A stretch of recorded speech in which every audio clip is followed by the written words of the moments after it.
Om Shri Ganeshaya Namaha. Om Saraswatye Namaha. Om Lakshmi Narayanabhyam Namaha. Om Uma Maheshwarabhyam Namaha. Om Vani Hiranyagarbhabhyam Namaha. Om Shachi Purandarabhyam Namaha. Om Matripitriyacharya Chanakamalibhyo Namaha. Om Sarvebhyo Devebhyo Namaha. Om Sarvebhyo Sarvabrahmanebhyo Namaha. Om Namo Narayanaya. Pranaam, Namaste, Hare Krishna. Welcome to all of you. Bienvenue à vous tous. आप सभी का हार्दिक अभिवादन है. I pay respect to the representation of the divine in you, your soul. My pranam. Namaste. Je salue votre âme, la représentation du divin en vous. आप में विराजमान उस परमात्मा स्वरूप आत्मा को मेरा प्रणाम नमस्ते है. Sitaram. So pranam, namaste, Sitaram. Welcome to all of you. Hello, bonjour. How are you doing? My video is in English, French and Hindi. Comment allez-vous? Mon vidéo est en anglais, français et aussi en hindi. आप कैसे हैं सब लोग? मेरा video English, French और हिंदी में है. आप सभी का मैं हार्दिक अभिवादन करती हूँ पेरिस, फ्रांस से. मैं हूँ हिंदू पंडिता एवं चिकित्सक Pandita Varunaluxmi. Je vous accueille chaleureusement de Paris en France. Prêtre hindou et thérapeute, je suis Pandita Varunaluxmi. आप सभी का हार्दिक अभिवादन करती हूँ. I welcome you wholeheartedly wherever you are. And myself, Hindu priest and therapist, Pandita Varunaluxmi from Paris, France. So in our satsang today, as usual, we'll start with the healing meditation and the global healing meditation and specially healing meditation for the people who have sent me their names. And alongside the Bhagwad Gita satsang will continue. I will say some verses of the Bhagwad Gita. After that, today I'm going to share with you a special spiritual tips, that is a religious tips, totke as we say. Especially as you know that next week it's Deepavali, the festival of light. So if you're having family problems and or any problem, there's tension in home or problems in family members, so a special spiritual tips for you to guide you. And alongside, someone had asked me a question, so I try to find solution for the questions that you asked me. It's on general knowledge. For example, someone had asked me today that her son is always on mobile, so how to guide her son with love, not to create tension among parents and the teenagers and youngsters. So also we'll chant the Hare Krishna mantra and I will sing a bhajan Krishna jinka naam hai. So I hope that you will be with me in this satsang of today in my video English, French and Hindi. Donc bienvenue à vous tous. Tout d'abord, comme vous savez, mes vidéos sont en anglais, français et aussi en langue hindi. Et aujourd'hui, on va commencer avec la méditation curative, certainement méditation globale, et en même temps, on va méditer pour tout et chacun, spécialement les gens, mes amis, que vous m'avez envoyé les noms à des personnes qui sont malades. Donc, on va penser très fort à eux. Et aussi, dans le satsang, on va continuer avec quelques versets, quelques shloks de Bhagwad Gita. Certainement, dans le satsang d'aujourd'hui, il y aura des astuces spirituelles, religieuses, hindoues. Donc ces astuces, on les appelle des totke. Et comme vous le savez, bientôt, la semaine prochaine, c'est la fête de la lumière qu'on appelle le Deepavali, le Diwali. Donc c'est la fête de la lumière pour les hindous. Donc si vous avez des problèmes familiaux, il y a toujours des tensions, des problèmes, des soucis à la maison. Donc je vous donnerai des astuces spirituelles qu'on appelle des totke, astuces religieuses hindous, pour pouvoir essayer de trouver une solution avec ces astuces. Et en même temps, souvent, je vous demande de m'envoyer des questions généraux. Donc aujourd'hui, j'ai une question par rapport à une de nos amies qui m'a demandé, parce qu'elle a souvent des soucis avec son fils qui est toujours au téléphone. Donc comment remédier, comment trouver une solution à ce problème une solution vraiment neutre pour qu'il n'y a pas de tension entre cette mère et fils qui a toujours des soucis, donc elle est obligée de les gronder. Donc comment adoucir cette situation et trouver une solution? Donc je vous guiderai un petit peu par rapport à cette question. Et aussi dans notre satsang aujourd'hui, je veux chanter le Hare Krishna mantra. On fera les mantras japam de Gayatri mantra et un mantra de incarnation de Vishnu. Et aussi je chanterai un chant spirituel qu'on appelle un bhajan, Krishna जिनका नाम है. एक बार फिर आप सभी का हार्दिक अभिवादन है. तो विशेषतः आज के हमारे सत्संग में निसंदेह विश्व भर के लिए ये स्वास्थ्यवर्धक ध्यान होंगे, मेडिटेशन. उसके बाद व्यक्तिगत रूप से जिन लोगों ने मुझे अपने नाम भेजे हैं उनके लिए हम ये सामूहिक प्रार्थना करेंगे. उसके बाद गायत्री मंत्र जाप और एक विष्णु मंत्र हम करेंगे साथ साथ 9 बार गायत्री मंत्र, 9 बार ये विष्णु मंत्र. साथ ही आज के सत्संग में हम आगे बढ़ेंगे हमारे भागवत गीता के श्लोकों के साथ, जो कि हम पहुंचे हैं अध्याय 3 यानी कि चैप्टर 3. और साथ ही हम हरे कृष्णा मंत्र गाएंगे, एक भजन भी गाएंगे साथ साथ, कृष्णा जिनका नाम है.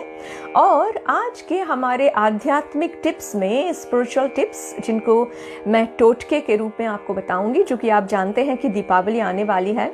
कैसे दीपावली की पूजा से निवृत्त होके अगर आपके घर में कलह है, क्लेश है, परिवार के सदस्यों में अनबन है, मनमुटाव है, पति पत्नी के बीच, बच्चों के साथ या सास ससुर के साथ, तो किस प्रकार से आप इस तनाव को दूर कर सकते हैं, एक सरल सा अचूक टोटका मैं आपको दूंगी. इस पर आप देखेंगे इसका समाधान आपको मिलेगा. और साथ ही साथ विशेषतः कुछ आपके प्रश्न है जो सामान्य रूप से होते हैं. तो आज के हमारे एक बहन ने मुझसे पूछा, उसको अपने पुत्र से बहुत अत्यधिक परेशानी होती है क्योंकि हमेशा वो फ़ोन पे रहता है, और किस प्रकार से हम एक सरल समाधान ढूंढेंगे क्योंकि वो अभी उसका बेटा उससे थोड़ा बात नहीं कर रहा है, टेंशन है घर पे, कलेश है घर पे. तो किस प्रकार से एक सरल उपाय हम ला सकते हैं अभिभावकों के बीच, माता पिता के बीच, और जो आज के हमारे टीनेजर्स हैं जो अपने मोबाइल से जुड़े हुए हैं, किस प्रकार से हम दोनों के बीच एक संतुलन, एक सोल्यूशन हम ला सकें. तो इस पर आधारित होगा हमारा आज का सत्संग. आप सभी का हार्दिक अभिवादन है. So we'll start as usual with a meditation. 9 times Gayatri Mantra Jap, 9 times a Vishnu Mantra. After that I will continue with the Bhagwad Gita, with the shlok and the spiritual tips and guidance. Donc on va commencer avec les mantras, ensuite le Bhagwad Gita, le bhajan et avec les astuces de spirituel et de conseils. तो चलिए हम शुरू करेंगे हमारे ध्यान के साथ. सो एक बार फिर आप सभी का हार्दिक अभिवादन है. वंस अगेन प्रणाम, नमस्ते, welcome to all of you. बिenvenue encore une fois à vous tous où que vous soyez. एक बार फिर आप सभी का अभिवादन है, आप जहां से भी हमारा साथ दे रहे हैं आज के इस सत्संग में. सो चलिए शुरू करते हैं हमारे मेडिटेशन के साथ. Sit comfortably. Asseyez-vous convenablement. एक सूक्ष्म आसन में आप बैठ जाइए. Close your eyes. Fermez les yeux. आंखों को बंद कीजिए. ज्ञान मुद्रा कर सकते हैं. You can do the ज्ञान मुद्रा. Vous pouvez faire le ज्ञान मुद्रा. And concentrate on your third eye. Concentrez sur le troisième œil. अपने त्रिनेत्र पर आप ध्यान दीजिए.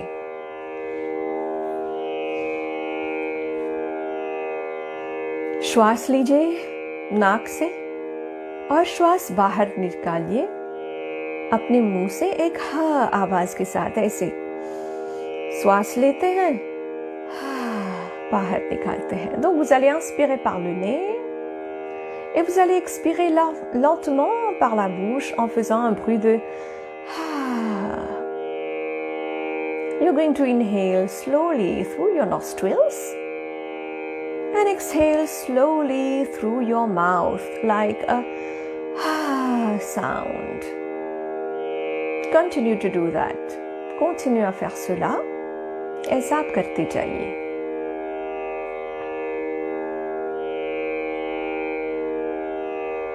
Now, concentrate on your breathing.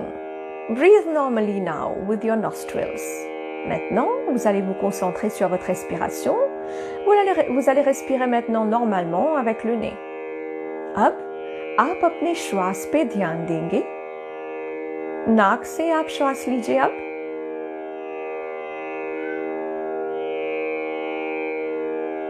अपने शरीर के अंग प्रत्यंग पर ध्यान दीजिए. Concentrez-vous sur chaque partie de votre corps. Concentrate on each and every part of your body.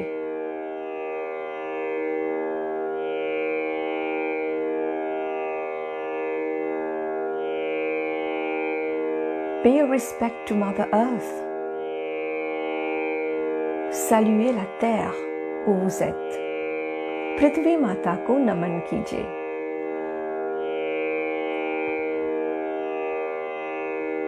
अपने गुरु को ध्यान कीजिए और मेरा भी आवाहन कीजिए, मुझे प्रणाम करके अपने हृदय में. Vous allez invoquer votre guide spirituel, votre gourou, et vous allez aussi me saluer dans votre cœur, puisque je suis en train de vous guider dans cette méditation curative. Invoque your guru, and you can also pay respect to me in your heart, since I'm guiding you in this healing meditation. Invoke all the god goddesses, all the Devi Devta, and your favorite god. Invoquez tous les divinités, les dieux, les déesses, les Devi Devta, et votre dieu ou déesse favorite. अपने इष्ट देवी देवताओं को याद कीजिए या समस्त देवी देवताओं को याद कीजिए, उनका आवाहन कीजिए.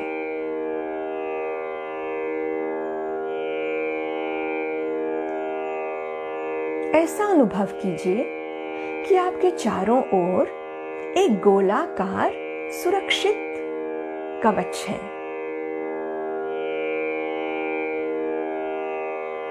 Essayez d'imaginer que vous êtes entouré d'une bulle lumineuse et protectrice.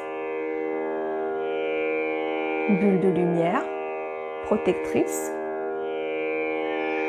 Just imagine that you're being surrounded with a divine protective light. Now you can ask whatever you want. If you're having any problems in your life, you can ask for healing and guidance. Maintenant, vous pouvez demander tout ce que vous voulez à ces énergies pour que vous soyez guéris, ou si vous avez des difficultés dans votre vie, vous avez des problèmes. Now, you can ask anything you want about these divine energies. अब इन दिव्य शक्तियों से आप मांगिए जो भी आपकी महत्वाकांक्षाएं हैं.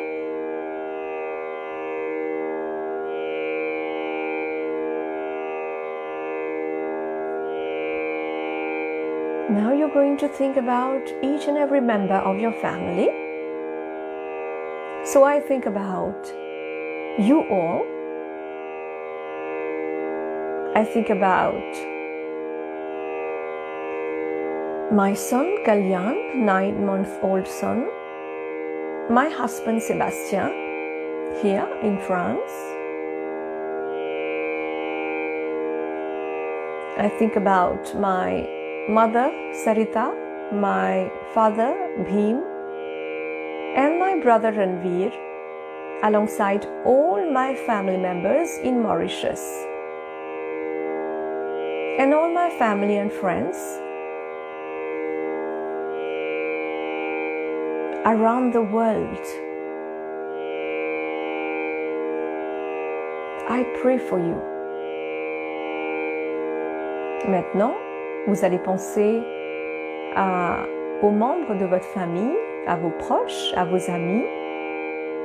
Et moi, je pense à mon fils de 9 mois, Kalyan, à mon mari Sébastien, à mes parents,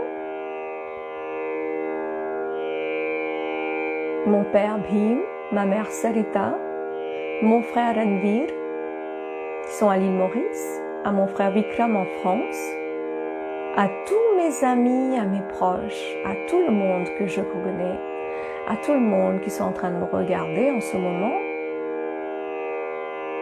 je prie pour vous.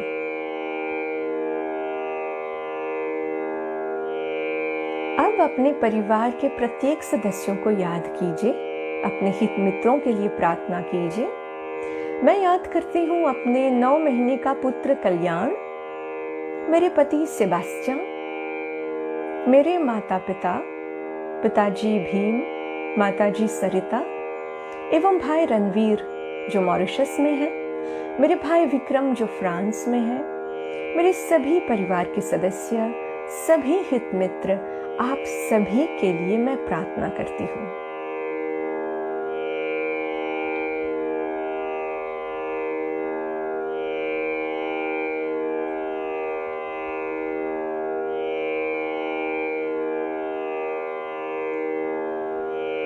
पृथ्वी में, जल में, थल में, आकाश में, नभ में, अंतरिक्ष में जितने भी जीव जंतुएं हैं उनके लिए प्रार्थना करते हैं और ये सकारात्मक सोच प्रार्थना भेजते हैं।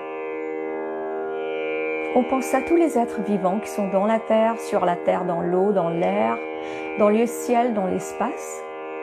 À tous les êtres vivants, on envoie cette pensée positive, notre prière. We think about each and every living being in the earth, on the earth, in the water, in the air, in the sky, in the whole galaxy. And we send these positive thoughts and prayer for each and every one. Let's heal Mother Earth. Guérissons ensemble la terre. चलिए पृथ्वी माता को भी हम ये प्रार्थना भेजते हैं उनके लिए, ये प्रार्थना हमारी ओर से।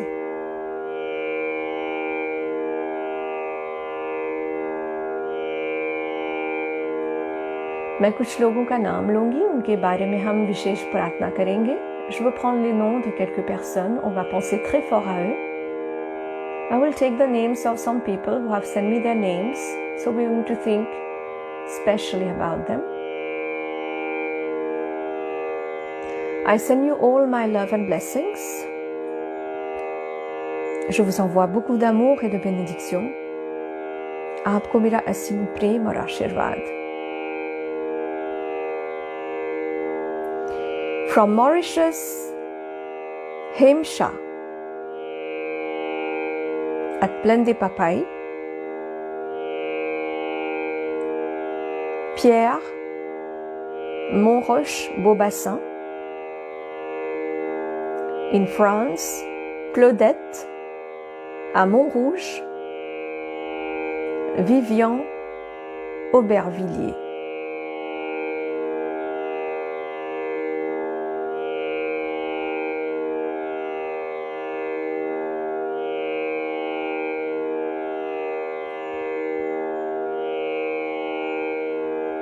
Now I'm going to say the Gayatri mantra 9 times, a Vishnu mantra and the Mahamrityunjay mantra 9 times. Donc là, je vais commencer d'abord par le Gayatri mantra 9 fois, un mantra de Vishnu 9 fois et le Mahamrityunjay mantra 9 fois. अभी मैं 9 बार गायत्री मंत्र बोलूंगी, 9 बार एक विष्णु मंत्र एवं 9 बार महामृत्युंजय मंत्र बोलूंगी।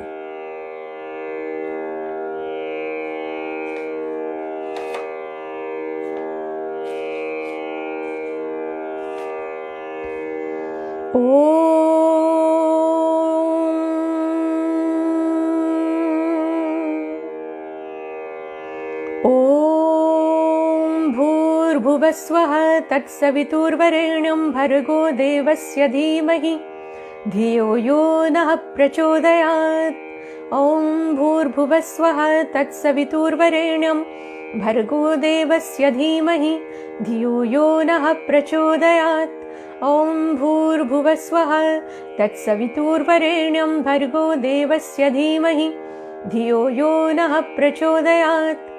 ॐ भूर्भुवस्वः तत्सवितुर्वरेण्यं भर्गो देवस्य धीमहि धियो यो नः प्रचोदयात् ॐ भूर्भुवस्वः तत्सवितुर्वरेण्यं भर्गो देवस्य धीमहि धियो यो नः प्रचोदयात् ॐ भूर्भुवस्वः तत्सवितुर्वरेण्यं भर्गो देवस्य धीमहि धियो यो नः प्रचोदयात् ॐ भूर्भुवस्वः तत्सवितुर्वरेण्यं भर्गो देवस्य धीमहि धियो यो नः प्रचोदयात् ॐ भूर्भुवस्वः तत्सवितुर्वरेण्यं भर्गो देवस्य धीमहि धियो यो नः प्रचोदयात् ॐ भूर्भुवस्वः तत्सवितुर्वरेण्यं भर्गो देवस्य धीमहि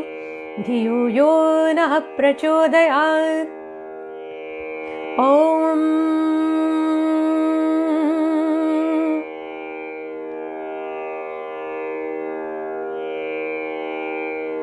ऋषिकेशाय नमः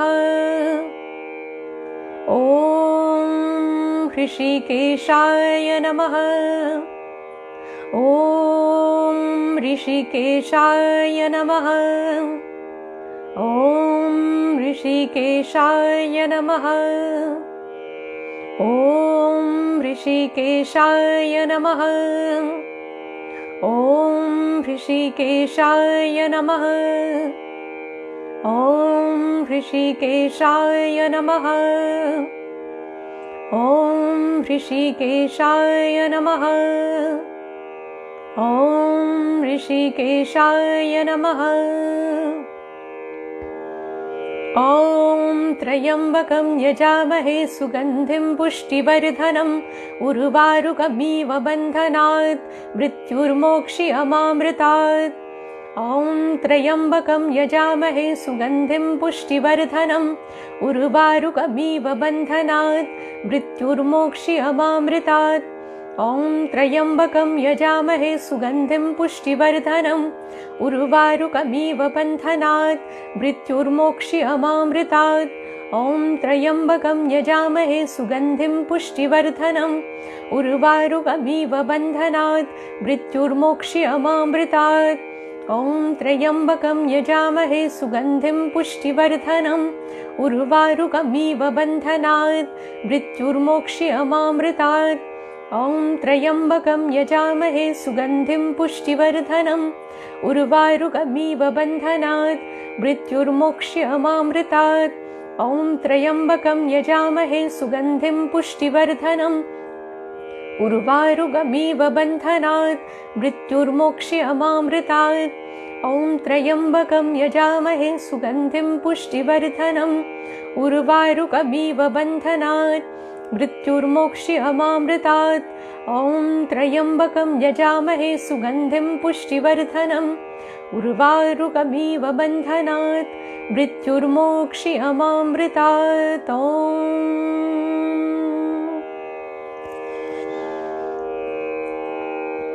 Pranaam, Namaste, Sitaram, hello, bonjour.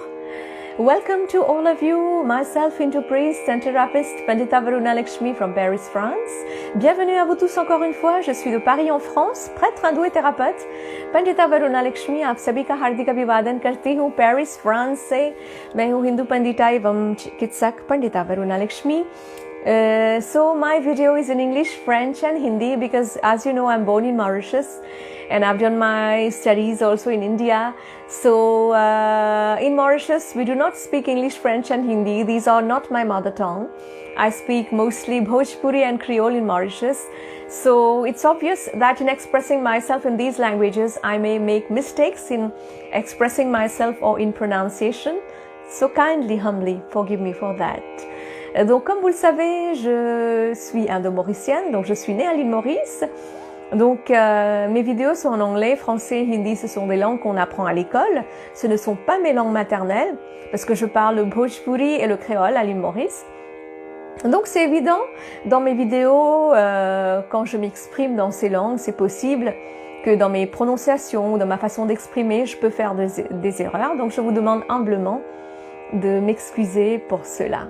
जैसे कि आप जानते हैं कि मेरा जन्म, मेरी मातृभूमि है मॉरिशस, और मैंने कुछ अपनी स्टडीज़ जो है भारत में भी की है, तो वहाँ मेरी आध्यात्मिक भूमि है। आज मैं पेरिस में रह रही हूँ, ये मेरी कर्म भूमि है। तो विशेषतः इंग्लिश, फ्रेंच और हिंदी ये मेरी मातृभाषा नहीं है मॉरिशस में। घर पे मैं भोजपुरी बोलती हूँ, हम लोग क्रियोल भी बोलते हैं। तो निस्संदेह इन भाषाओं को अभिव्यक्त करने में जो मेरी मातृभाषा नहीं है उसमें गलतियाँ हो सकती हैं, उच्चारण में या अभिव्यक्ति में। तो कृपया बड़े विनम्रता से आपसे आग्रह करूँगी कि मुझे क्षमा कीजिएगा। तो चलिए हम आगे बढ़ते हैं और विशेषतः हम अपने भागवत गीता को आरंभ करते हैं। और उसको आरंभ करने से पहले हम हरे कृष्णा मंत्र गाते हैं साथ में।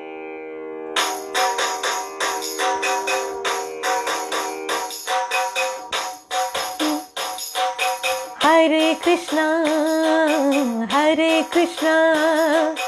कृष्णा कृष्णा हरे हरे, हरे रामा रामा रामा हरे हरे, हरे कृष्णा कृष्णा कृष्णा हरे हरे, हरे रामा रामा रामा हरे हरे, हरे कृष्णा कृष्णा कृष्णा हरे हरे, हरे रामा रामा रामा हरे हरे, हरे कृष्णा कृष्णा कृष्णा हरे हरे, हरे Rama Rama Rama Hare Hare, Rama Rama Hare Hare, Rama Rama Hare Hare. Well, we have started the Bhagavad Gita chapter 3, and as you know, chapter 3 is about Karma Yoga, about Sankhya Yoga. Donc on a commencé avec le chapitre 3 de Bhagavad Gita, c'est le Karma Yoga, le Sankhya Yoga. Bhagavad Gita के तीसरे अध्याय में हम आप पहुँचे हैं जो कर्म योग पर है और सांख्य योग पर है. So let's continue with the third श्लोक. Donc troisième verset, troisième श्लोक, तीसरा श्लोक भागवत गीता का. ओम श्री भगवानुवाच लोके अस्मिन् द्विविधा निष्ठा पुरा प्रोक्ता मया नघ ज्ञान योगेन सांख्यानां कर्म योगेन योगिनां. In English, then in French, then in Hindi. So here Bhagwan Krishna is guiding Arjun. So what is Bhagwan Krishna saying? तो यहाँ पे भगवान कृष्ण अर्जुन को क्या बता रहे हैं, क्या सलाह दे रहे हैं? Donc qu'est-ce que Bhagwan Krishna, Dieu Krishna est en train de dire à Arjun, est en train de le guider? D'abord, je vais dire en hindi. तो भगवान श्री कृष्ण अर्जुन से कह रहे हैं कि इस दुनिया में दो प्रकार के निष्ठा है, यानी कि दो प्रकार के विश्वास है. एक है सांख्य योग जिसका रिश्ता ज्ञान से है, यानी कि हम ज्ञान पर, इसके संचार पर, इसके अभिव्यक्ति पर ध्यान देते हैं. और दूसरा है कर्म योग जो केवल कर्म से जुड़ा होता है. और यहाँ पे निष्ठा का अर्थ है कि जो भी हम सब कुछ कर रहे हैं पूरे निष्ठा से कर रहे हैं, अपने इंद्रियों को वश में करके परमात्मा में ध्यान लगा के इसे कहते हैं ज्ञान योग। निष्ठा, पूरा निष्ठा है इसमें, लोड्स ऑफ डेडिकेशन। और उसके बाद इसको हम संन्यास भी कह सकते हैं या सांख्य योग भी कह सकते हैं। और दूसरा क्या है? दूसरा है हमारा कर्म, हमारा एक्शंस। तो कर्म योग अर्थात निष्काम कर्म, बिना फल की आसक्ति, बिना फल की प्रतीक्षा किए हम कर्म करते जाएं, किसी की प्रतीक्षा ना करें, यानी कि क्या मुझे मिलेगा इसकी प्रतीक्षा ना करें, बस हम कर्म करते जाएं। So here Bhagwan Krishna, Lord Krishna is guiding Arjuna, and he is saying that in the world there are two types of belief, of nishtha. The first one is Sankhya Yoga, which is connected to knowledge. And the second is Karma Yoga, which is connected with our action. So here in this verse, nishtha means that is, we are completely dedicated with our senses. We have control over our senses, and we are completely dedicated towards our ultimate goal, that is connected to the divine, to the Supreme Lord. That is the whole dedication of your life. Gyan Yoga, or we can say Sannyas, or we can say Sankhya Yoga. Here, this word is meaning all these things. And second type, that is Karma Yoga. Karma means action. So, karma is complete dedication in your action. That is, you are not awaiting anything in return. You are just doing your karma without awaiting for any fruits, any result, any encouragement, any price. So you're just doing your karma. People accept it or not, people appreciate you or not, you're just doing your karma without wanting anything in return. That is Karma Yoga. So, donc là, Dieu, Bhagwan Krishna est en train de guider Arjuna, donc il est en train de lui dire que spécialement dans ce monde, il y a deux types de façons de faire, c'est karma. Donc la première, c'est d'être complètement dévoué dans ce qu'on est en train de faire. Par exemple, c'est la connaissance, donc en quête de la connaissance. Donc c'est pour ça qu'il a utilisé le mot nishtha. C'est le Sankhya Yoga qui est connecté avec la connaissance, la sagesse. Et la deuxième, c'est le Karma Yoga, donc par rapport à nos actions. Donc en parlant de la connaissance, Sankhya Yoga, la quête de connaissance, de sagesse. Donc ici, Dieu, Bhagwan Krishna est en train de dire on doit être complètement dévoué, on doit devenir maître de ses sens, on doit pouvoir contrôler ses sens. C'est à ce moment-là qu'on va acquérir une stabilité dans son esprit. Et à ce moment-là qu'on va pouvoir acquérir du savoir ultime, de la connaissance. Et l'autre type de karma, de yoga, c'est le karma yoga, donc par rapport à nos actions. On est complètement dévoué, dédié dans ses actions. On n'attend pas les fruits de ses actions, on n'attend rien du tout. On fait son karma sans attendre de récompense, sans attendre un prix, sans attendre quoi que ce soit. On est dévoué, on est dédié à ses actions. Donc ça c'est le karma yoga.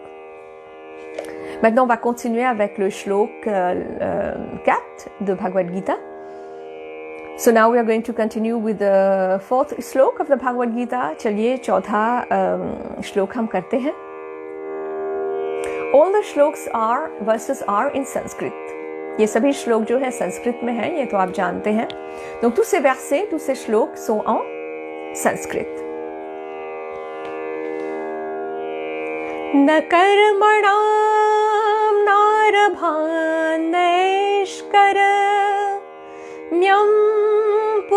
पुरुषो अश्रुते न च संन्यासनादेव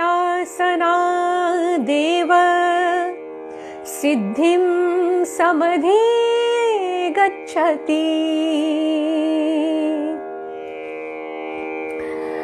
यहाँ पे भगवान कृष्ण बता रहे हैं अर्जुन को कि मनुष्य न तो कर्मों को शुरू किए बिना रह सकता है, यानी कि निष्कर्मता के बिना रह सकता है, अर्थात योग निष्ठा को प्राप्त होता है, और न कर्मों को छोड़ देने से उसको सिद्धि प्राप्त होती है। अर्थात भगवान कृष्ण कह रहे हैं कि सांख्य निष्ठा उसको प्राप्त होता है, बिना कर्म किए हमको कुछ भी प्राप्त नहीं होता। अतः हम कर्म करें ही ना, कर्म ना करें और हम ये कहें हम सन्यासी हैं, तो ये कैसे हो पाएगा? अतः हम कर्म किए बिना रह नहीं सकते, क्योंकि ऐसे तो दुनिया नहीं चलती है ना। तो अपनी कर्तव्यों को छोड़ दें और हम सन्यासी बन जाते हैं और सोचते हैं कि हमको मोक्ष मिल जाएगी, तो ये बिल्कुल संभव नहीं है, ये भगवान कृष्ण कह रहे हैं। और ऐसा नहीं हो सकता कि कर्म को हम त्याग दें और खुद को हम कहें हम कर्मयोगी हैं, कुछ भी ना करें और कहें कि हम कर्मयोगी हैं। तो कर्म को त्याग देने से या उसे ना करने से कुछ भी हासिल नहीं होगा, क्योंकि ये जीवन का चक्र है, हमें कर्म करते जाना है, आगे बढ़ते जाना है। So here Bhagwan Krishna, Lord Krishna guiding Arjun, is telling Arjun that we cannot stay without doing any karma. It's impossible. So we have to do our karma, because without doing our karma, we won't be able to attain liberation or the ultimate divine guidance. And we have to continue to do our karma, because there is not even a moment that we are not doing our karma. Each and every moment we are doing a karma. And it's not that we stop doing our duties, our karma, and then we become a sannyasi, or we quit doing our karma and become a karma yogi. That's not like that, because life goes on, life moves on. We have to do a karma. Without doing our karma, nothing is possible. So we have to continue to do our karma. That's why it's important to know what type of karma we are doing. Donc ici dans ce verset 4 de chapitre 3 de Bhagwad Gita, Dieu Bhagwan Krishna est en train de guider Arjun. Donc il est en train de lui dire que Arjun, c'est impossible de passer un instant sans faire des karmas. C'est vraiment impossible. Parce que les karmas, ils sont là chaque instant. Si on ne le fait pas, on ne va pas atteindre notre but ultime qui est la libération. Ou bien qui est la connaissance divine, la sagesse. Donc c'est impossible de se dire on va atteindre quelque chose, on va atteindre la libération, on va recevoir la connaissance divine en devenant un sannyasi, donc se détacher avec toute chose, ou en se disant je veux rien faire, aucun karma, et je deviens un karma yogi. Ça ne se passe pas comme ça. On passe tous dans ce chemin de Kal Chakra, donc ça continue, c'est une continuité. On doit faire ses karmas. C'est important, on ne peut pas s'échapper, parce que chaque instant, il y a le temps qui écoule, et le karma, on est en train de faire quelque chose. Donc on ne peut pas se dire, j'arrête de faire des karmas et je deviens sannyasi, je deviens un yogi. J'arrête de faire des karmas. Non, ça ne se passe pas comme ça. Il faut faire ces karmas. Donc prochain verset, shlok. Agla shlok, next verse.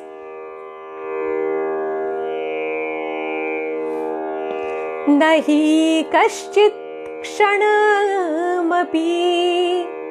जातु तिष्ठय कर्म कृत् कार्यते ह्यवशः कर्म सर्व प्रकृति जैर्गुणैः।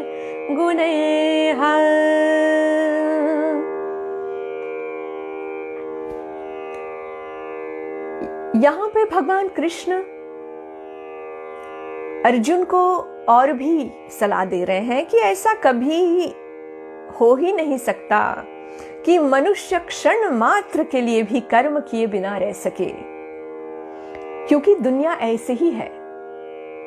हम चाहें या ना चाहें, कर्म तो हमें करना ही होगा। जिस तरह दुनिया चलती है, जिस तरह हमारी सांसें चलती है, प्रकृति चलती है, तो इसका गुण ही है ऐसा चलना, रुकना नहीं। तो उसी प्रकार जिस प्रकार हमारी सांसें भी नहीं रुकती, उसी प्रकार जीवन का लय है, कर्मों से जुड़ा हुआ है। ये जीवन का चक्र है और जब तक जीवन है तब तक कर्म है। इसीलिए यह आवश्यक है कि हम अपने कर्मों को समझें और समझदारी से विचार विनिमय करके सूझबूझ के साथ हम अपने कर्मों को करें। So here Bhagwan Krishna is guiding, Lord Krishna is guiding Arjun. He is telling him that it's impossible to not to do our karma. There's not a single moment, not a single lapse of a moment that we are not doing a karma. That's how Mother Nature is. That's how our life is. That's how the nature is, and that's how we breathe. That's how the worlds turn around. It keeps on moving. We can't stop time. So when we can't stop time, we can't stop the karma. So it's inevitable that we should keep on doing our karma. And that's how life goes on. That's why it's very, very important to understand what type of karma we are doing. We should think about it, we should meditate on that. We should be cautious and conscious of our actions. This is what Bhagwan is telling Arjuna. Donc dans ce verset de chapitre 3, verset 5 de Bhagwad Gita, Bhagwan Krishna, Dieu Krishna est en train d'expliquer à Arjuna. Donc il lui dit, donc il n'y a pas un instant, il n'y a pas un moment où on peut choisir de ne pas faire ses karmas. C'est inévitable de faire ses karmas parce que c'est comme la nature, c'est comme le temps, c'est comme on est en train de respirer. Le temps est en train de s'écrouler, la nature est en train de continuer dans ses rythmes. On ne peut changer tout cela. Et semblable, on ne peut pas changer le rythme de la vie. Donc, les karmas sont attachés avec. Donc, si on vit, si on est en train de respirer, donc, c'est inévitable de faire ces karmas. On ne peut s'empêcher de faire ces karmas. Donc ici, Bhagwan Krishna est en train de guider Arjuna et lui dire que c'est comme la nature, c'est comme tu es en train de respirer, c'est comme le temps. Tu peux pas te dire je ne veux pas faire des karmas. C'est inévitable. C'est pour cela, il faut bien réfléchir. Il faut être conscient. Il faut bien penser à nos actions, qu'est-ce qu'on est en train de faire. Il faut bien réfléchir. Il faut cogiter dessus. Donc c'est très important de faire ces karmas. Mais quel type de karma? Qu'est-ce qu'on est en train de faire? Donc, c'est à méditer dessus. Voilà, c'était le Bhagwad Gita d'aujourd'hui. Donc, on va continuer avec une astuce spirituelle, religieuse de l'hindouisme, puisque c'est la fête de la lumière. तो हम विशेषकर अपने उस समाधान की ओर बढ़ेंगे, जो कि आप जानते हैं कि दीपावली आ रही है सामने अगले सप्ताह. So that was all for the Bhagwad Gita verse. I'm going to continue with a spiritual tip, a religious tip that we say a totke. As you know that the Festival of Light is coming next week. तो जैसे कि आप जानते हैं कि दीपावली आ रही है, तो उसके लिए एक समाधान मैं आपको देती हूँ. अगर घर में दरिद्रता है, उसको दूर करने के लिए, घर में गृह क्लेश है, यानी कि लड़ाई झगड़ा हो रहे हैं, सुख शांति की कमी है, तो दीपावली के पूजा के उपरांत आप क्या कर सकते हैं? आप लीजिए 2 गोमती चक्र.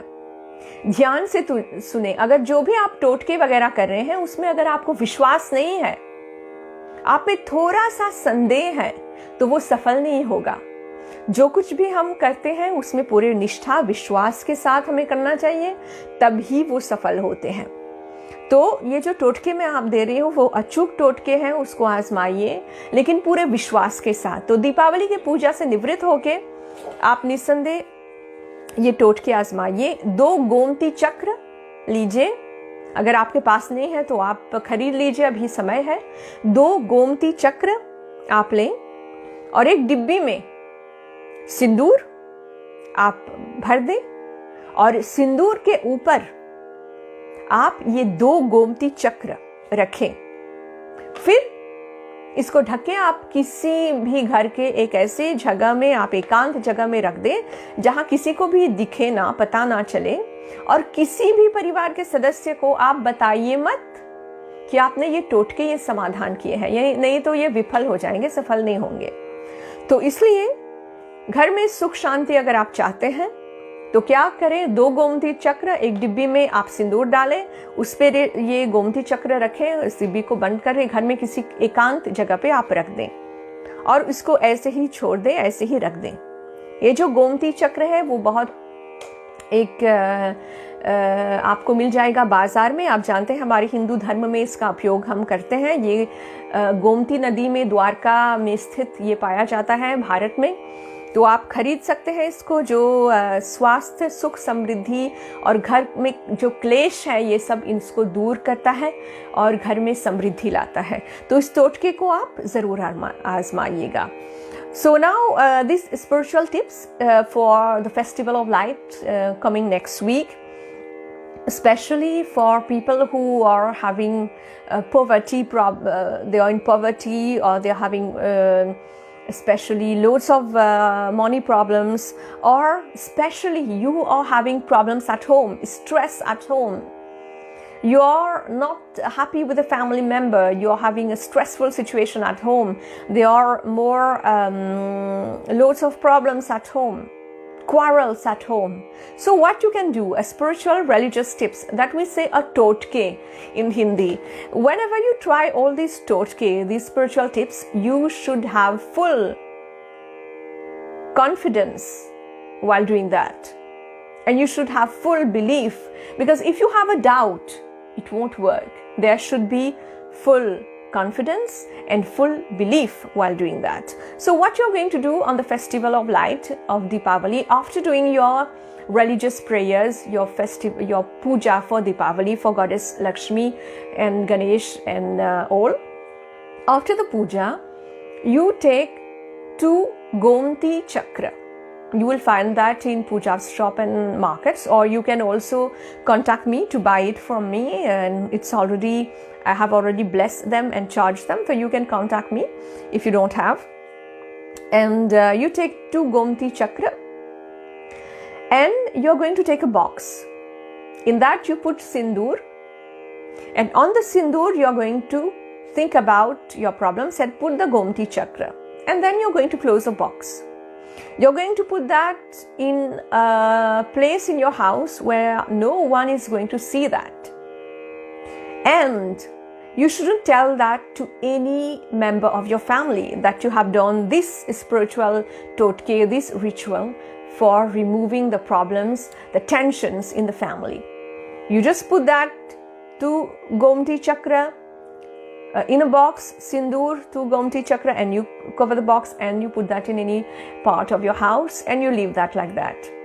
The Gomti Chakra is a very rare sea snail in the family of Turbinadae, and the objects are found, this is found in the Gomti river in Dwarka in India, and these are considered very sacred in our Hindu culture. We use that for health benefits, for family problems, for wealth, for success.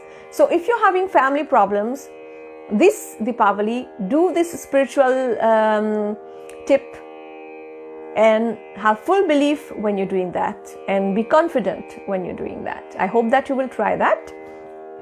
Donc là, je vous dis une astuce qui est très populaire dans l'hindouisme. On appelle ça un totke. Astuce, remède spirituel qu'on va utiliser avec Gomti Chakra.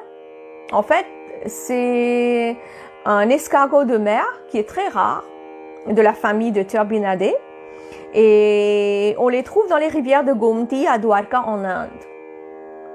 Donc, ce carcasse d'escargot, ce shell, donc on va l'utiliser. Il est nettoyé et tout ça, hein, donc on l'utilise. C'est considéré très prospère dans l'hindouisme. Si vous avez des problèmes familiaux, si vous avez, c'est pour aussi apporter le bien-être, le succès et la richesse. Donc dans l'hindouisme, ces objets sont considérés très sacrés, le Gomti Chakra. Vous allez le trouver dans des boutiques indiennes, ou là, puisqu'en France on est en confinement, vous pouvez me contacter aussi pour l'avoir, donc parce que je vends aussi des produits spirituels que j'ai déjà bénis en tant que prêtre, donc vous pouvez l'avoir, vous pouvez me contacter pour l'avoir aussi après dans un message perso. Donc vous allez prendre ce Gomti Chakra. Si vous avez des problèmes avec les membres de la famille, vous avez des tensions, vous êtes disputé avec un membre de la famille, qu'est-ce que vous allez faire? Vous allez faire cette astuce spirituelle hindoue qu'on appelle totke. Il faut le faire avec beaucoup, il faut être conscient, mais il faut croire dans ce que vous êtes en train de faire. Parce que s'il n'y a pas la croyance, ça va pas être un succès. Donc il faut croire dans tous les dieux, les déesses. Après, puisque la semaine prochaine, c'est la fête de la lumière, dédiée à la déesse de la lumière, Lakshmi, qui est la femme de Dieu Vishnu. Donc, après votre prière quotidienne, vous allez faire la prière de la déesse. Ensuite, vous allez aussi penser à Dieu Vishnu, puisque c'est son mari. Après avoir fait votre rituel de prière pour cette fête de la lumière, l'occasion de Deepavali, vous allez prendre une boîte. Vous allez mettre un peu de sindour dedans. Le sindour aussi, si vous ne savez pas c'est quoi, vous pouvez le trouver dans les boutiques indiennes ou me contacter pour l'avoir. Vous allez prendre le sindour et vous allez prendre 2 Gomti Chakra.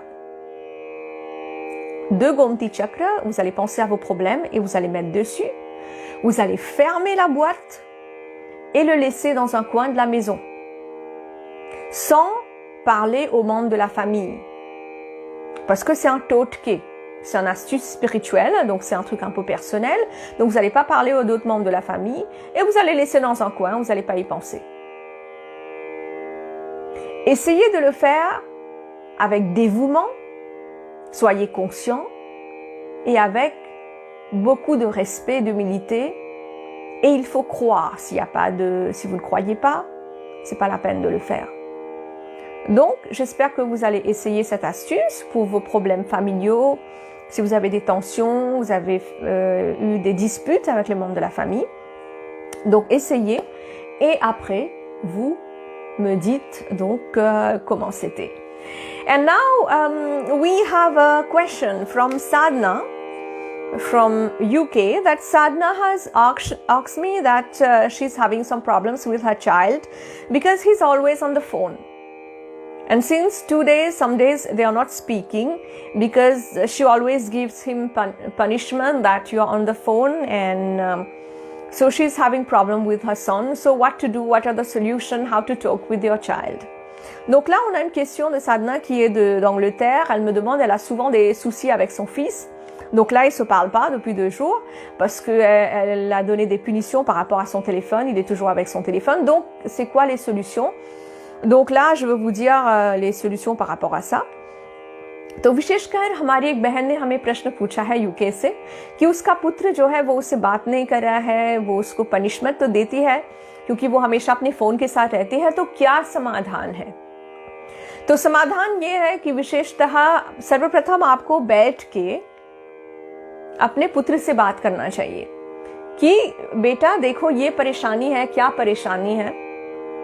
Telephone से इतनी सारी स्वास्थ्य परेशानी होती है, सब लोगों को पता है, इंटरनेट पे आपने पढ़ा होगा। तो इससे कितनी नींद की बीमारी होती है, कैंसर की प्रॉब्लम भी होती है बाद में, क्योंकि जो रेडियो वेव्स होते हैं मोबाइल के उपयोग से, इसीलिए उसको हरदम हमें अपने पास नहीं रखना चाहिए। तो इसलिए आप बैठ के अपने बच्चों को समझाइए, ठीक से बैठ के समझाइए और उसे कहिए कि मोबाइल जो है हमने आपके लिए खरीदा है, सप्ताह के दिनों में 2 बार आपको देंगे या 3 बार आपको देंगे, इतना समय है, आप अपने मित्रों से बात कर सकते हैं। और अगर आप इस हमारे जो रूल्स एंड रेगुलेशन है इस पर ध्यान दोगे बेटा, तो शायद आपको मिल सकता है और 30 मिनट अपने मोबाइल पे मैसेज भेजने के लिए या दोस्तों से बात करने के लिए। और आजकल तो ये परेशानी हो गई है, बच्चे तो कहीं पे जाते हैं परिवार के साथ या टेबल पे बैठे खा रहे हैं, भोजन खा रहे हैं, तो उनके पास उनके हाथ में मोबाइल है। माता पिता का भी ये हाल है, खा रहे हैं तो मोबाइल है। ये कैसा शिष्टाचार है? ये कितना अनिष्ट है, कितना शिष्टाचार की कमी है। जब आप बैठे हैं टेबल पे या परिवार के साथ है, बैठे हुए आप मोबाइल आपके साथ है, आप उनका सम्मान नहीं कर रहे हैं। तो इसलिए सम्मान की आवश्यकता है। शिष्टाचार बच्चों को समझाना चाहिए पहले कि सम्मान करे अपने माता पिता का, फिर उसको मोबाइल मिलेगा। प्रेम के साथ समझाइए और उसको बताइए जब टेबल पे बैठे या परिवार के किसी सदस्य के साथ मिलने गए हैं तो मोबाइल लेके ना जाएं, उनसे बात करें। नाना नानी के साथ, दादा दादी के साथ मिलने गए हैं, मामू के साथ, मौसी के साथ मिलने गए हैं, मोबाइल को बस अपना हाथ में लेके ना देखें। अकेले अपने मोबाइल को लेके हंसते हैं। इसमें कहां सम्मान की बात है, इसमें कहां शिष्टाचार की बात है। ये कितना घटिया स्वभाव हो गया है आज, बड़ों का भी और बच्चों का भी। हम बात कर रहे हैं किसी के साथ, साथ में मोबाइल देख रहे हैं, हंस रहे हैं। इसको इल मैनर्ड कहते हैं। तो शिष्टाचार बहुत महत्वपूर्ण है। जब हम मोबाइल का उपयोग करते हैं, किसी के परिवार के साथ गए हैं तो मोबाइल को साइलेंट मोड में डाल दीजिए। किसी पूजा में आप बैठे हैं, मोबाइल को साइलेंट मोड में डाल दीजिए। परिवार से बात कर रहे हैं, मोबाइल पे ना देखिए। हाँ, अगर किसी को कुछ दिखाना है वो अलग बात है।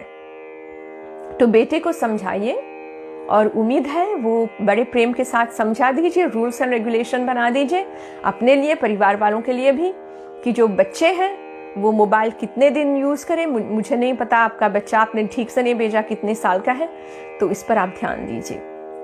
Donc là, par rapport à la question que on a une sœur qui nous a posée, elle est en Angleterre, son fils est toujours avec son téléphone. Aujourd'hui, c'est dommage qu'on est en train d'oublier les savoir-vivre basiques avec le téléphone. On est avec son téléphone tout le temps. On est en train de parler avec ses parents, on est en train de parler avec les aînés, on est en train de parler avec les autres. On a le téléphone dans la main, on est en train de sourire tout seul des fois. Des fois, on va partir chez les gens. Vous allez voir les ados, aujourd'hui, c'est malheureux, c'est comme ça. Ils sont en train de parler avec les gens, ils sont avec les membres de la famille. Ils viennent, ils sont avec leur téléphone, regardent avec leur téléphone, ils vont sourire. Et après, voilà, bon, on a mangé, on a fini chez les familles, on rentre à la maison, donc on est avec son téléphone, on rentre. Je veux demander à vous, les parents, de faire des principes, des règles dans la maison, que pour les ados, ils ont des jours à utiliser leur téléphone, ils ont des heures à utiliser leur téléphone, et s'ils ont bien suivi les règles de la maison, les principes de la maison de base, à être respectueux, à connaître les savoir-vivre, les bonnes manières, ça s'appelle. C'est basique des choses là, mais c'est malheureux que les parents d'aujourd'hui n'apprennent pas parce que eux-mêmes ne sont pas conscients. Comment c'est irrespectueux d'être au téléphone tout le temps ou quand on est à table ou quand on est chez des gens. c'est irrespectueux de continuer à regarder son téléphone. On est en train de parler avec un membre de la famille, on a le téléphone dans la main, on est en train de sourire, regarder, et après on lui dit « Bah regarde ça !» Mais j'ai pas envie moi de regarder ça. On en regardera après. Demande-moi comment s'est passé mes jours, ma journée, demande-moi qu'est-ce que j'ai fait pendant ces jours, qu'est-ce qui va, qu'est-ce qui ne va pas. Donc aujourd'hui, c'est dommage qu'on est coincé avec le téléphone et avec ça, on est en train de perdre les savoir-vivre, les bonnes manières. Donc il faut qu'on soit conscient, on donne des règles. Donc là, notre sœur qui nous a posé la question, donc c'est par rapport à son fils qui ne parle pas avec elle. Donc il faut faire des règles à la maison. Il faut dire à votre fils, voilà, tu as 2 jours ou 3 jours dans la semaine pour utiliser le téléphone de telle à telle heure.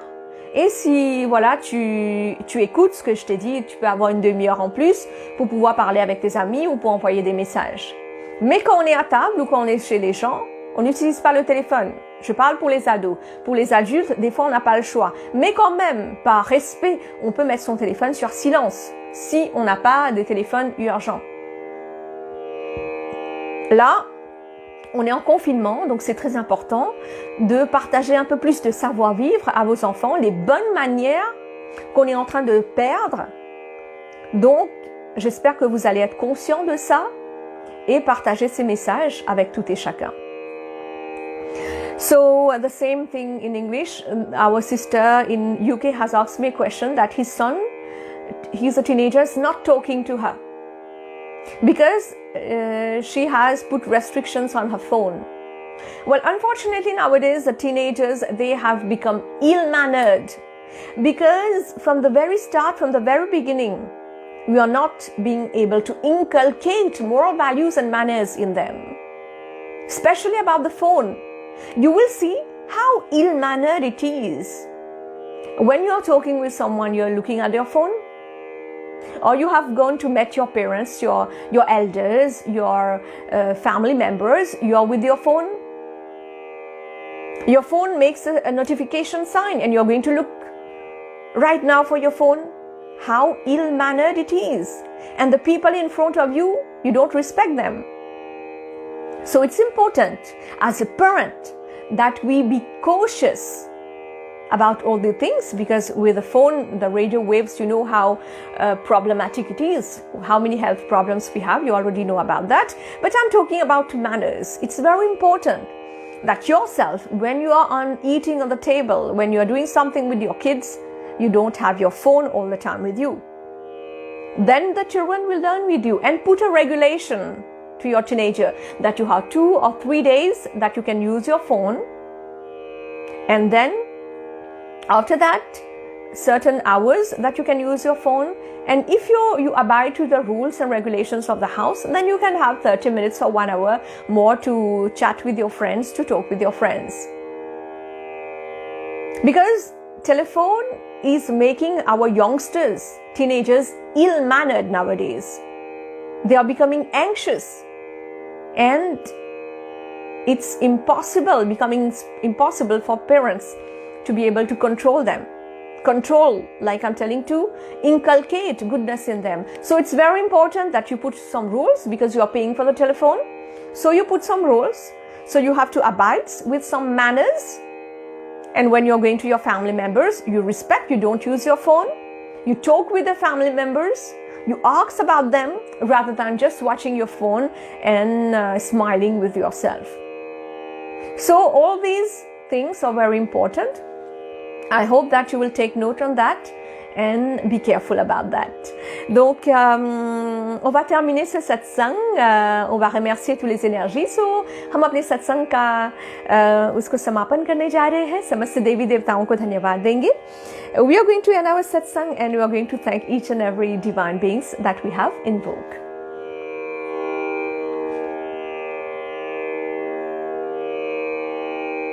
So we thank all the divine beings who are here. On remercie tous les énergies divines. हम समस्त देवी देवताओं को धन्यवाद देते हैं. And I will ask you to join me to sing a bhajan together. Donc on va chanter un bhajan et on va terminer le satsang. चलिए भजन गाते हैं और इस सत्संग को समाप्त करते हैं.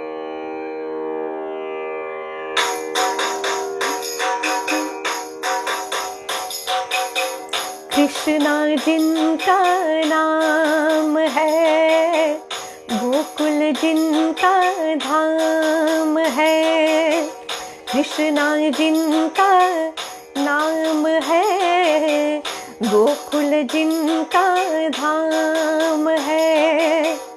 ऐसे श्री भगवान को, ऐसे श्री भगवान को मेरा बारंबार प्रणाम है।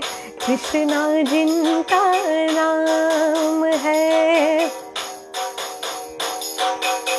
यशोदा जिनकी मैया है, नंद बापैया है। यशोदा जिनकी मैया है, नंद बापैया है। ऐसे श्री गोपाल को, ऐसे श्री गोपाल को मेरा बारंबार प्रणाम है। कृष्णा जिनका नाम है, गोकुल जिनका धाम है। ऐसे श्री भगवान को, ऐसे श्री भगवान को मेरा बारंबार प्रणाम है। कृष्णा जिनका नाम है। लूट लूट दधी माखन खायो, ग्वाल बाल संग धेनु चढ़ायो। लूट लूट दधी माखन खायो, ग्वाल बाल संग धेनु चढ़ायो। ऐसे लीला धाम को, ऐसे लीला धाम को मेरा बारंबार प्रणाम है। कृष्णा जिनका नाम है, गोकुल जिनका धाम है। ऐसे श्री भगवान को, ऐसे श्री भगवान को मेरा बारंबार प्रणाम है। बारंबार प्रणाम है, बारंबार प्रणाम है। Let's thank all the divine energies. Remercions toutes les énergies qu'on a invoquées. समस्त देवी देवताओं को धन्यवाद देते हैं. Close your eyes, ferme les yeux. आंखों को बंद कीजिए.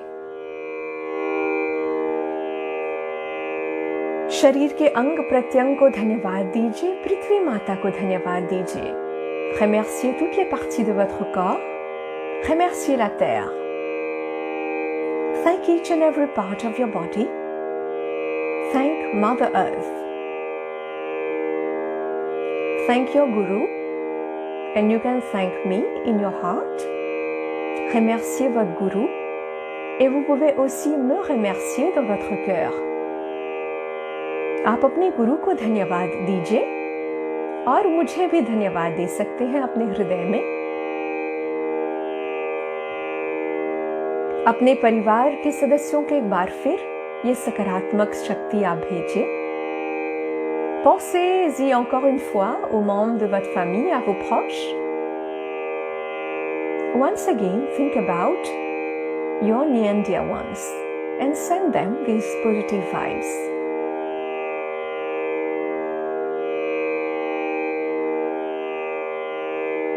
I send you all my love and blessings. Je vous envoie beaucoup d'amour et beaucoup de bénédictions. आप सभी को मेरा असीम प्रेम और आशीर्वाद. ओम ध्यो शांति अंतरिक्षम शांति पृथ्वी शांतिरापः शांति ओषधयः शांति वनस्पतयः शांति विश्वदेव शांति ब्रह्म शांति सर्वगम शांति शांतिरेव शांति सामा शांतिरेधि. ओम शांति शांति शांति. लोकाः समस्ताः सुखिनो भवन्तु.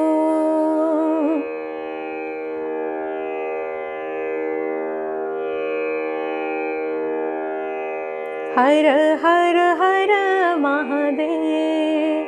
Glory to you, glory to all the God goddesses, all the divine beings. Glory to us, glory to our Hindu culture, glory to the whole humanity. Gloire à vous, gloire à tous les dieux, la déesse, à toutes les divinités, à tous les devi devtas. Gloire à nous tous, gloire à notre culture hindoue Sanatan Dharma. Gloire à l'hindouisme, gloire à toute l'humanité.